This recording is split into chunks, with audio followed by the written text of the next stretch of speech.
Viewers Mahanadi பிரமும் Yamuna நடந்துக்கிறதெல்லாம் பார்த்துட்டு நிவினோடைய அம்மா ரொம்பவே குழப்பத்தில் இருக்காங்க.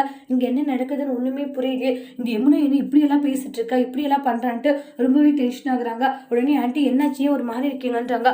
அந்த யமுனா என்னவோ நினைச்சேன், ஆனால் இப்படி இருப்பானே நினச்சி கூட பார்க்கல ராகினின்றாங்க. அப்படி என்ன பண்ணிட்டான்னு உடனே அதுக்கப்புறம் நடந்த விஷயம் ராகினி கிட்ட சொல்கிறாங்க. உங்ககிட்ட இப்படியெல்லாம் பேசினாலா எப்படி பேசினா தெரியுமா, என்னால் அதை நம்பவே முடியல. அவளா பேசினதுட்டு ஒரு நிமிஷம் எனக்கு ஷாக்காக இருந்துச்சு தெரியுமா அப்படின்றாங்க. ஆனால் அவ ஏதோ மனசுல வச்சுட்டு தான் இப்ப எல்லாம் பேசிட்டு இருக்கா ராகினின்றாங்க. சரி கவலைப்படாதீங்க, விடுங்க பாத்துக்கலான்றாங்க. ஆனா யமுனாக்கு மட்டும் நீங்க பயப்படக்கூடாது.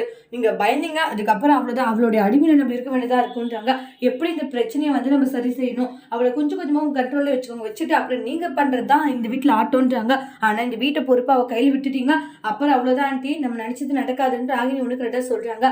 அதெல்லாம் ஒண்ணும் இல்ல, கண்டிப்பா நம்ம நினைச்சது நடக்கும், அப்படியெல்லாம் விட்டுற மாட்டேன் அப்படின்றாங்க. அப்ப சரி நான் சொல்ற மாதிரி செய்யுங்கன்ட்டு ராகினி நிவினுடைய அம்மா கிட்ட ஒண்ணு கரெக்டா சொல்றாங்க.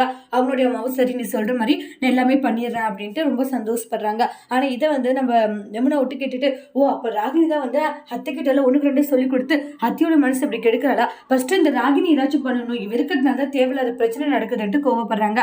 அதோட இந்த பிரமோவை முடிச்சிருக்காங்க. தேங்க்யூ.